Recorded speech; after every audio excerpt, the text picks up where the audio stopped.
bago nyo paniwalaan yung mga pinagsasabi ko, I took the board exam last May-June 2025. It's my first time taking it. Fortunately, hindi ko alam kung paano nangyari pero nagland tayo sa top 7. Sa totoo lang hanggang ngayon, parang every time sasabihin ko na top notcher ako, ito yung nasa isip kong muka. Yung parang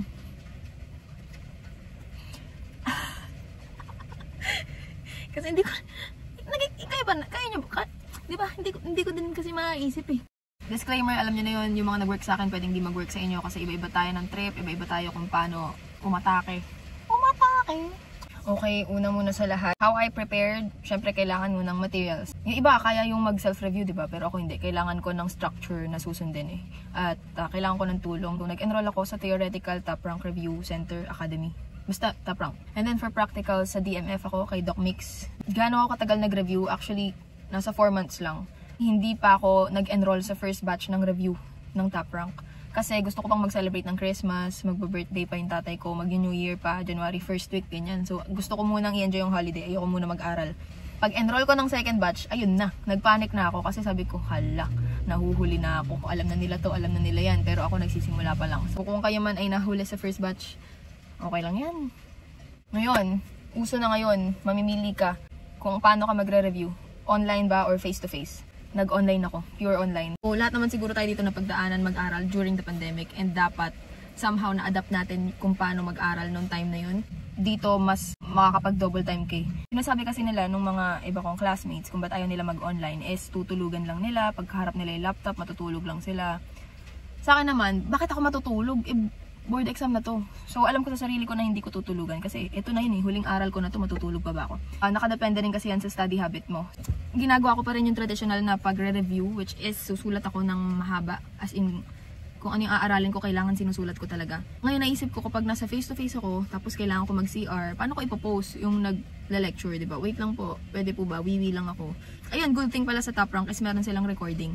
So, paano ngayon yan? Kahit na sobrang time consuming pa rin kung papasok ako ng face-to-face, tapos, okay, nag-CR ako, na-miss ko yung sinabi. Okay? O hindi ko narinig, nasa likod ako. Ngayon, pag uwi ko, babalikan ko yung recording. Pag hinanap ko yung recording, ipopost ko. O, diba? Ang tagal nun, te. Tapos, tsaka ako isusulat. Daming kain na oras. Isa pa, kapag nag-face-to-face, yung susuotin ko, yung biyahe, pagod ka na sa biyahe, pagod pa utak mo. So, mas pinili ko talaga mag-online. Dito lang ako sa bahay. Kakulong lang ako. At isa pa, hindi ako nagre-review sa kwarto. Nasa baba ako. Kahit maingay, okay lang. Kahit online ako, never ako nanood ng live na kunwari papasok ako sa Zoom meeting. Hindi. Nihintay ko lang siyang i-upload sa gabi. Ganun kasi yun eh. Kapag diniscuss ngayon, i-upload mamayang gabi. Ginagawa ko kinabukasan. Doon ko siya papanoorin or mamayang gabi.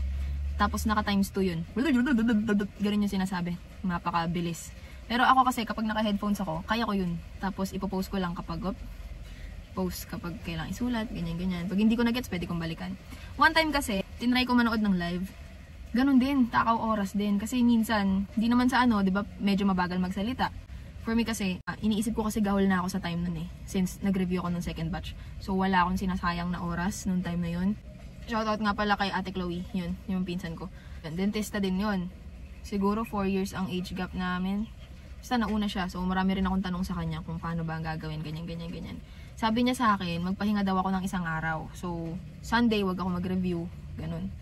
Hindi ko kayang hindi ako nag-aaral. Parang, kinakabahan ako. Ganun. So, wala man akong day off. Nakakatakbo naman ako ng 30 minutes. Ganun. So, sa hapon, tumatakbo ko. Pag talagang hindi kaya, every other day. Pag di naman talaga kaya makalabas, workout lang ako sa bahay. Tinry ko mag-bike, hiniram ko yung rollers ni Sai. Kaso, tayo ka agad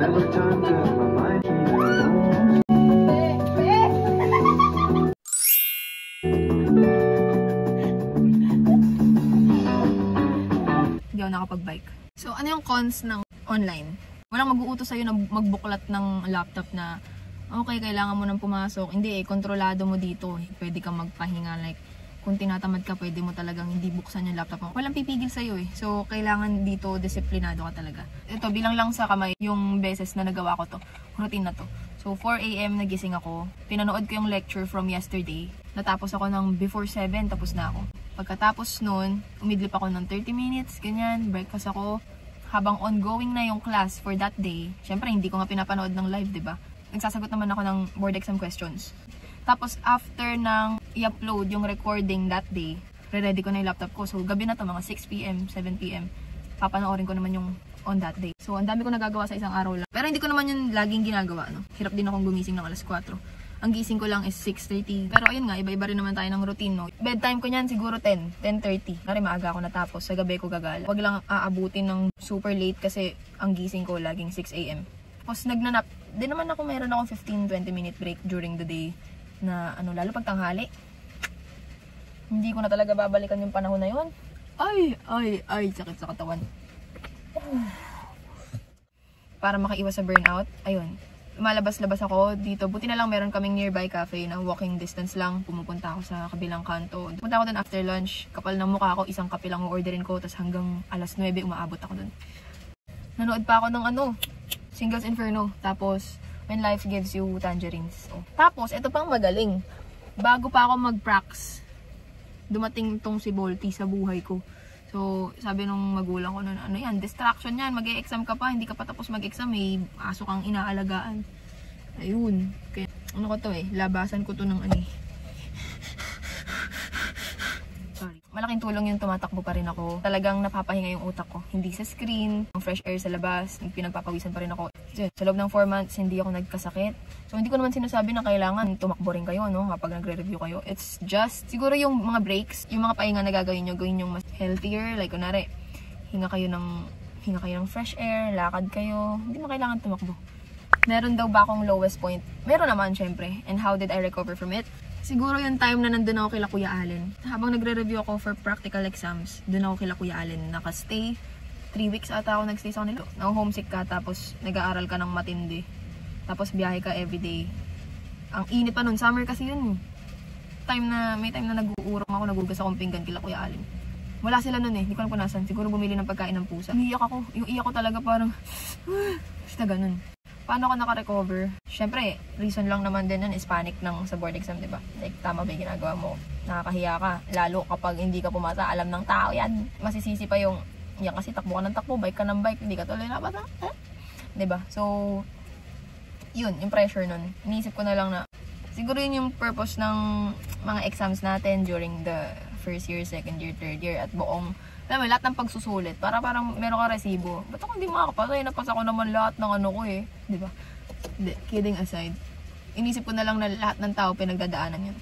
Lahat dumaan sa stress na yun. So, anong exemption? Ba't ako lusot, diba? Support system ko naman, of course, hindi mawala yung family ko. Yan, si Risa, pinagtitimpla ko niya ng kape lagi kapag nagre-review ako. Tapos sila Kuya Allen, sila Ate May. Grabe si Ate May. Para din malibang-libang, may times din na nagbabike kami ng gabi. Kain kami sa may Green Hills, nakabike lang. So, andyan din si Aryan, tsaka si Princess, yun. Sila yung mga kakulitan ko habang nagre-review. Iba-iba kasi kami ng review center, so medyo anuhan kami, like, kapaan na, asan na kayo, kamusta na dyan, di ba? Parang ganun. So, yun. Shout out. Tapos si Idol J, alam nyo ba, kaya bumilog yan. Sabi ko, wag mo akong lalamangan, wag kang magbabike hanggat hindi ako nagbabike. So, ang toxic. Hindi. Choice niya rin yan. Ayaw niya kasi magbike ng mag-isa lang. Hindi siya ginaganahan magbike kapag solo lang. Kaya ayun, sama-sama kami sa tumaba kaya ako. Promise, tumaba ako. Nag-53 yung timbang ko for the first time in forever. Dati kasi hindi umaalis sa 49 timbang ko. 48, ganun lang. Pero bigla ako nag-53. May 6 is the day before ng theoretical ng board. So, unang ginawa ko niyan pagkagising ko, tumakbo. Ayan, hindi na ako nakapag-review nun kasi nag-prepare na ako ng mga gamit. Susuotin kasi 3 days yung board exam na theoretical. Nakapag-book na ako ng hotel, kasama ko si Aster tsaka si Rika. Si Rika yung top 4 din sa boards. Okay, dating ng 5-6 p.m. Ayan na, alis na kami. Hatid na ako ni Nanay tsaka ni Bok sa hotel. Kasama rin namin si Bino, yung kasama ko din magbike. So palabas pa lang kami ng kanto, nabunggo na kami ng tricycle. May sakay din na matandang babae dun sa tricycle nakikipag-away. Hindi na sumama si Nanay sa stress niya. Parang paiwan na lang si Nanay, kami na daw bahala. Kasi dumiretso pa kami ng presinto. Meron akong picture na ang tagal makipag-usap sa presinto. Sige, nagbabasa ako ng decks, yung board exam questions. Ako pa gumawa ng ng letter. Tapos, ayan na. Pagdating naman namin sa MOA area, swerving naman si Bok kasi ang late ng Waze Hindi pa naglo-load yung daanan. So, gumanon siya. Nahuli naman kami. Natikitan tuloy siya. Imbes na matulog ng maaga, dahil nga board exam day 1 kinabukasan, abe yung patagal, tanungan ng tanungan, hanggang siguro 12 mahigit na kami nakatulog. Tapos gumising kami alas 3. Alam niyo yung buhay sa Wall-E, yung mga characters, nakaupo lang sa stroller na na remote control. Ganun yung na-imagine ko during the board exam kasi nakaupo lang kami sa sinihan. Yung mismo ng sinihan, yung lagayan ng cups ng ganyan.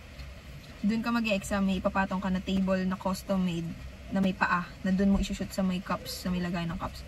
So kapag nag-e-exam ako, pag ganun yung sinihan, ganito, nakaganyan na.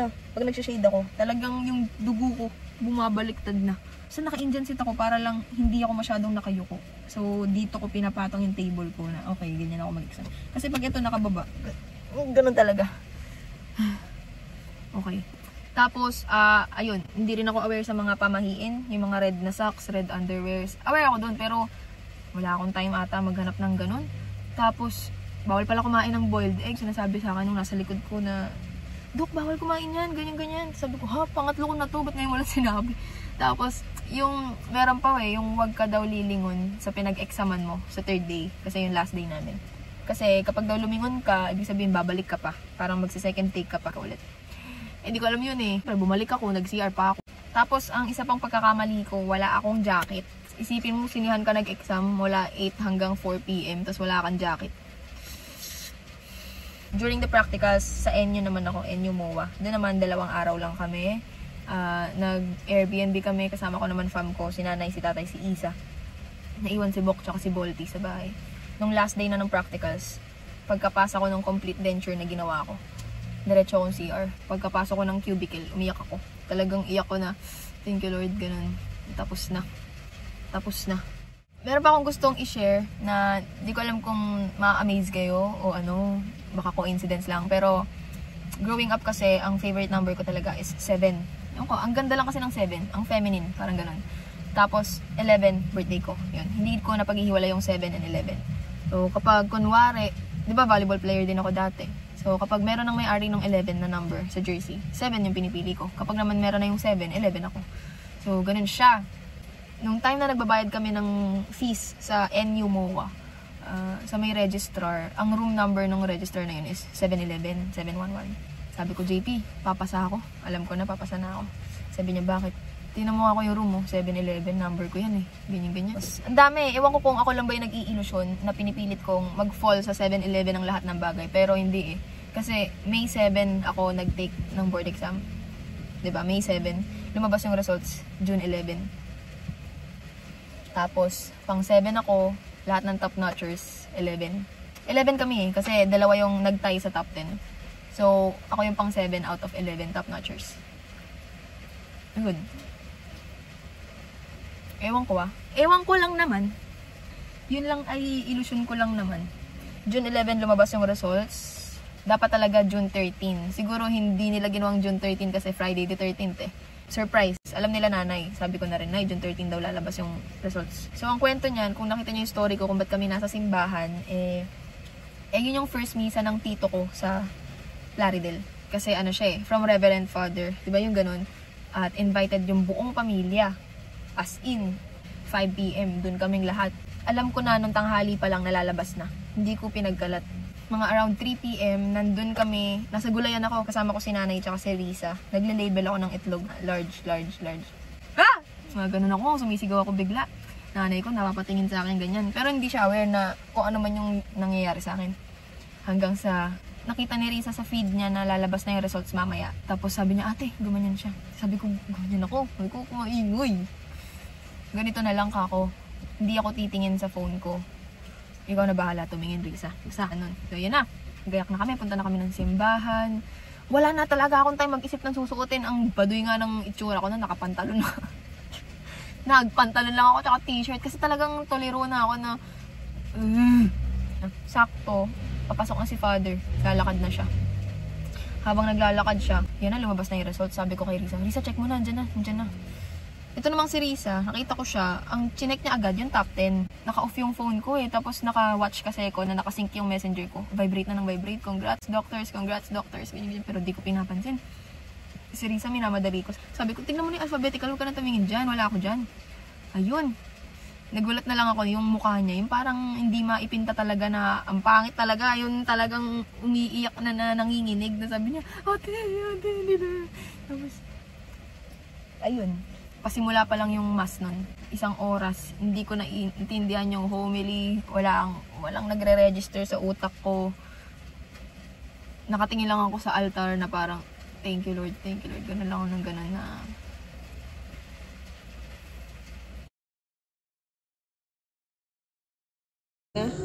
Exchange. Oo, sige. Palitan mo yung kamay ko. Bibigyan pa kita. Oh, may calcio pa. Shit. Ginilagay ko na dito, tapos inad ko. Wala doon yung sagot. PRC, iparinig nyo sa PRC yung goal nyo this May 7 to 9. Malakas, from your heart, from your mind, yung pinakamalakas mong boses. Doctors, what is your goal? Gusto natin yung ganyan energy with... Gago ka, wag mo na i-video.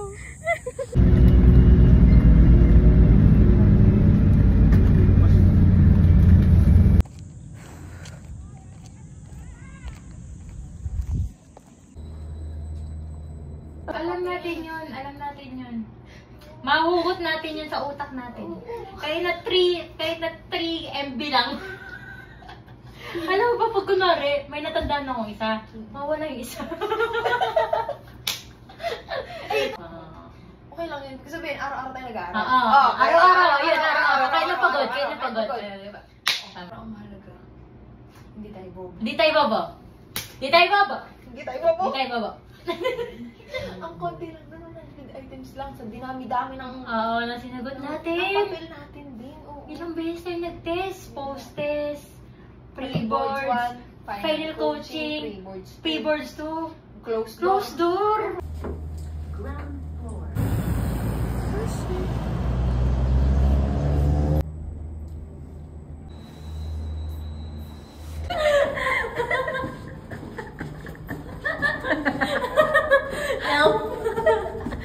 Okay, nalilipat. Ano sakto na mo? Hindi ko sa iyo una. Ano, namayak ka? Pinagtatawanan nila yung graduate ko. Paano mo ni-redeem sa'yo? Oo, paganda tayo. Ganda tayo. Pero nahirapan kayo sa endo? Ano ako din, nahirapan ako sa endo. Joke lang. Ba't ka?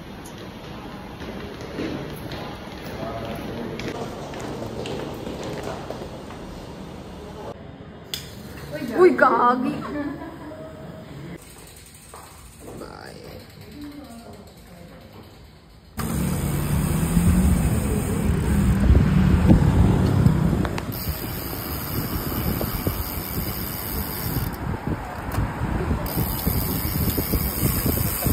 Blue. Yung katulad si Naitikan. Tapos tali, tinali si Mio. Tapos yung tali tinali rin si Neno. Langgana. At tapos ako nakaupo ako doon. Tapos sa loob.